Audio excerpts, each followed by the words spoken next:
தினோஜா முல்லைத்தீவு பிரதேசத்தில் சிலாவத்தை கிராமத்தை சேர்ந்த ஒரு மாணவன். அவர் 13 வயதை எட்டுகின்றார். அவர் 21ஆம் தேதி 12ஆம் மாதம் 2025 7:20க்கு சாதாரண உணவு ஒவ்வாமைக்காக முல்லைத்தீவு மாவட்ட பொது வைத்தியசாலைக்கு 7:20 மணி அளவில் கொண்டு வரப்பட்டார். அவர் முதலாவதாக TTU அதாவது தீவிர சிகிச்சை பிரிவில் அனுமதிக்கப்பட்டார்.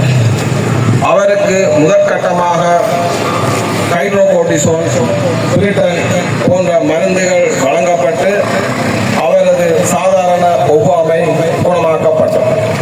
அதனைத் தொடர்ந்து அவர் 13 வயது சிறுமி என்பதால் அதற்குரிய மருத்துவரிடம் அவர் தீவிர சிகிச்சை பிரிவு வைத்தியரால் அழைக்கப்பட்டார். குழந்தைகள் மருத்துவர் அவருக்கு 4.5 மில்லிகிராம் அட்ரினல் என்ற மருந்தை எழுதி கொடுத்தார்.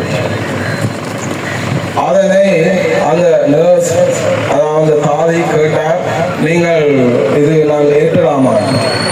அப்பொழுது அவர் சொன்னார், பிரச்சனை இல்லை, 4.5 மில்லிகிராம் ஏற்றலாம் என்று கூறினார்.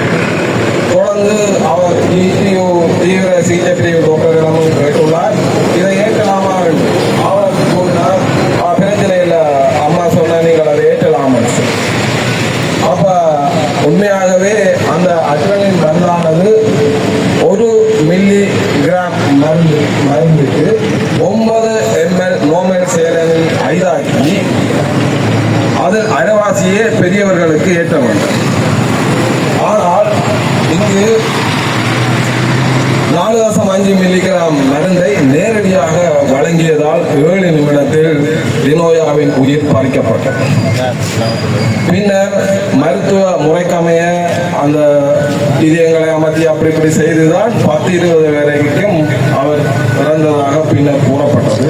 ஆனால் ஊசி ஏற்றி 7 நிமிடத்திலே பிழை இறந்தவர். அப்ப இதற்காக